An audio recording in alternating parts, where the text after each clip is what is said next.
वारीचा घेतला पावलांनी आम्हा वाळवंटी तुझी सावली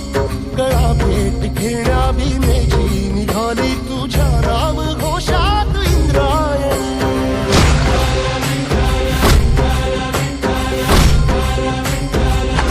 भिडे आसमंती ध्वजा वैष्णवांची उभी पंढरी आज नादावली तुझे नाव ओठी तुझे रूप ध्यानी जीवाला तुझी आस गा लागली जरी बाप साऱ्या जगाचा परी